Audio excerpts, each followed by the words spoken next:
What's going on, everyone? Welcome into a brand new hour of CBS Sports HQ. I'm Jacqueline D'Agostino. I'll be with you for the next hour or so. We have a lot happening in the world of sports.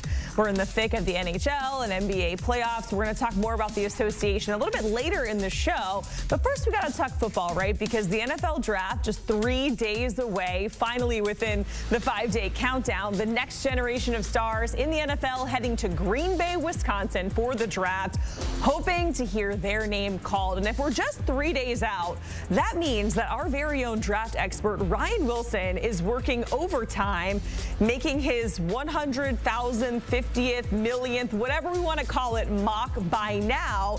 We have sort of a different mock, so let's welcome in Ryan. And Ryan, we're going to go through this mock, and it's kind of like if you were the GM, what would you do as Ryan Wilson for each of these teams? That's the mock that we're going to go through right now. Always good to see you as well, Ryan. So let's start here. Number one, no surprise, Cam Ward still going number one overall to Tennessee. I feel like you can't really find a mock out there where it says otherwise. So it feels like the draft starts at number 2. GM Ryan Wilson, who is going in that spot in your latest mock draft? Hey, Jacqueline, good to see you. And I stole this idea from Pete Prisco. I don't like to say I steal anything from Pete, but he does the what I should do mock draft. And Cam Ward, it feels like a layup for sure. At 2, though, things get interesting, right? Because we were at the Colorado Pro Day 2 weeks ago. The Cleveland Browns were there in full contingent from ownership on down. And you thought, well, maybe Shedeur. No, they were there to see Travis. So the conversation number 2 is going to be between Travis Hunter and Abdul Carter. I went with Travis Hunter here just because you are literally getting 2 for 1 in terms of the best cornerback and my 1A at wide receiver, and he has an opportunity to be the one at wide receiver once he gets more reps there. But they have a quarterback issue in Cleveland, no doubt about it. But if they don't want Shedeur, and it doesn't appear they do at number 2 at least, I would take Travis Hunter here and then think about trading back up into the first round if you want to get a Shedeur Sanders, for example, or maybe waiting to the top of the second to get a Jackson Dart if that's the direction you want to go. But this feels like one of those picks, Jacqueline, that's a layup because you know exactly what Travis Hunter can do. The only concern with Travis Hunter is you can't fall in love with having him be on the field too much, because if he gets hurt, obviously he's not going to be able to help you at all. So 40 to 50 to 60 snaps, and then just divvy up whether you want him on offense or defense. The Browns have made it clear they consider him a wide receiver first, but there's no reason you wouldn't use him on defense and even as a returner. Yeah, we're most likely not going to see this sort of snap count that we saw right there from Colorado at the NFL level. And Travis Hunter has been very vocal saying, I want to play 2 positions at the next level. He's been saying that a lot recently. Let's go to the Jacksonville Jaguars because they have that number 5 pick. And in most of these mock drafts, Ryan, we've seen them going the D-line route, taking Mason Graham. But here we got a little bit of a twist, have them getting another wide receiver to go alongside BTJ and Ted McMillan. A little T-Law, T-Mac connection, if you will, Ryan?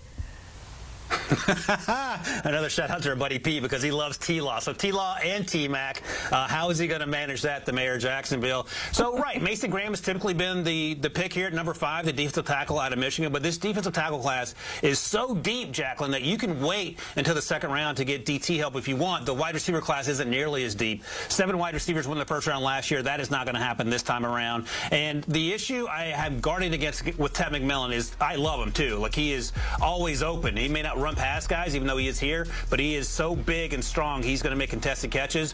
But I'm not going to fall into the trap that I fell in with T. Higgins when he came out. He ran slow-ish, quote-unquote, during the pre-draft process, and that convinced me that maybe he wasn't a first-round talent. T. Higgins is a first-round talent all day long and incredibly important to what they do in Cincinnati. T-Mac is going to be incredibly important to wherever he lands up, and you talked about pairing you with Brian Thomas Jr. and giving Trevor Lawrence another weapon. They have De'Ami Brown that they acquired in the offseason, but T-Mac and Brian Thomas Jr. feels like a first step into finally unlocking what Trevor Lawrence is capable of doing, which we haven't quite seen, in part because he hasn't been healthy, and in part because he's been inconsistent at times. Yeah, and the defense doesn't really do us any favors there in Duval County, so fingers crossed they figure things out on that side of the ball as well, Ryan. All right, let's talk about the Saints because they have the number 9 overall pick, and at this point, Shedeur Sanders, he is still on the board. So, Ryan, what would you do if you were New Orleans? Do you take him here?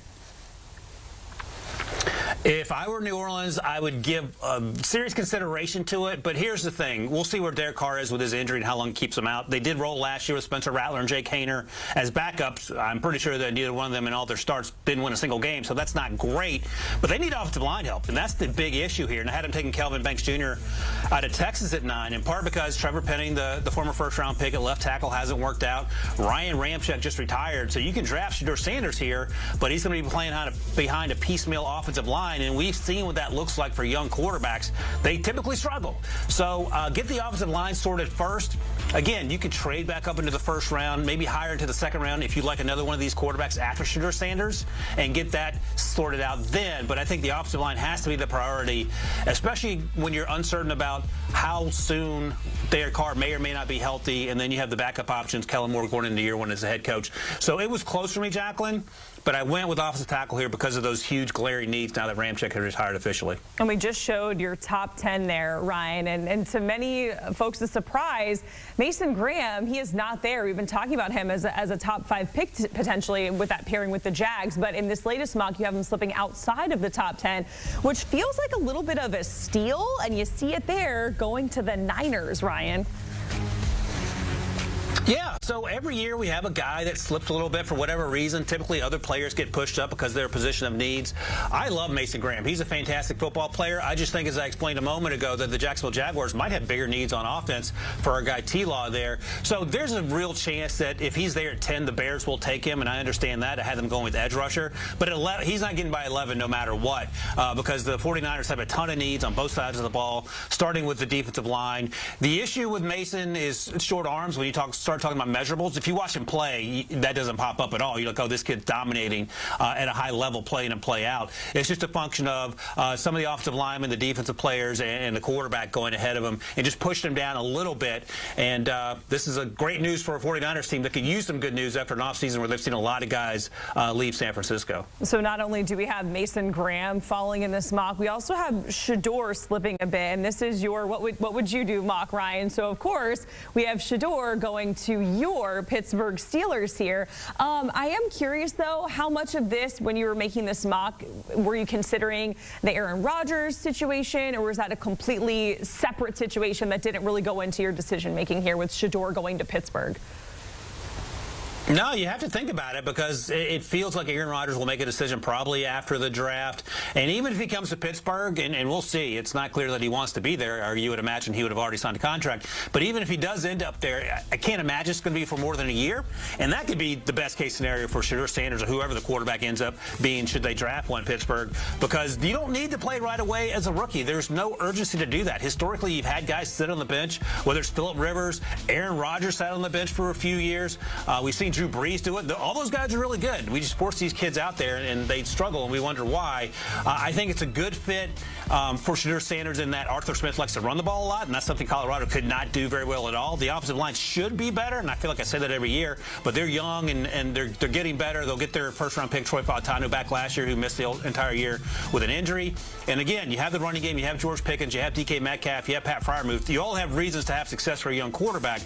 But if you have Aaron Rodgers, don't rush it. There's no need to rush it. And I feel better about this as a Steelers fan, Jacqueline, than I did a few years ago when the Steelers took Kenny Pickett at 20, who I didn't love quite as much. And he was asked to follow Big Ben, so that's a whole other issue. And that team wasn't nearly as good as this one is, on paper at least. But, hey, I mean, if you can sit back and learn behind Aaron Rodgers for a year, you have to think that can only be helpful, right? So, Ryan, you mentioned, Pete did a mock, you've done a mock. A lot of our analysts do mocks, and our Jonathan Jones, again, this is a hypothetical mock situation, the only mock that he did. He does not have Shedeur going in the first round in his mock draft. How likely do you think it is that we do see that come to fruition where Shedeur maybe falls into round 2? Yeah, so that's surprising, right? And it's surprising because we live in this echo chamber of media mock drafts where we see Shedeur going in the first round from pick 2 all the way to pick 21. But here's the thing I'll say about Jonathan Jones, who's an insider. He's not a mock draft guy. He's not doing draft covers throughout the year. Last year, he was the only person, I think, on planet Earth, Jacqueline, that in his one and only mock draft had Michael Penix Jr. going to the Falcons. And people were like, oh, that's idiotic. Why would they do that? They just signed Kirk Cousins. 12 months later, here we are. So I would say if JJ has that in his field of vision, maybe there's a chance. Maybe there's a chance this happens, which would be crazy. And we've heard sort of murmurings that maybe Jackson Dart goes ahead of Shedeur, maybe Tyler Shuck does. I think that Shedeur finds his way into the first round, but the asterisk is, well, JJ isn't quite certain, so that does give me pause. So I would say there's a 25% chance that maybe Shedeur slipped out of the first round. Before the JJ mock draft, it was probably 1 or 2%. And again, this is just a mock draft, a hypothetical situation there from JJ. His only mock that he does put out, of course, throughout the year. Let's get to the defending champion Eagles, Ryan. So what direction do you have Philly going with that 32nd overall pick? They have very few needs. So they have needs along the defensive line, quotation marks. They have needs at safety, and maybe that's a little more real. I had them going Donovan Ezaraku, the edge rusher out of BC, and he's sort of the Nolan Smith mold in that he's juiced up, is quick off the edge, can do all those things that Nolan Smith does, and maybe a little more accomplished as a pass rusher coming out. But I gave very serious consideration, Jacqueline. I cannot stress this enough, that I almost had Deion Walker, the 6'7", 330-pound defensive tackle out of Kentucky, going here.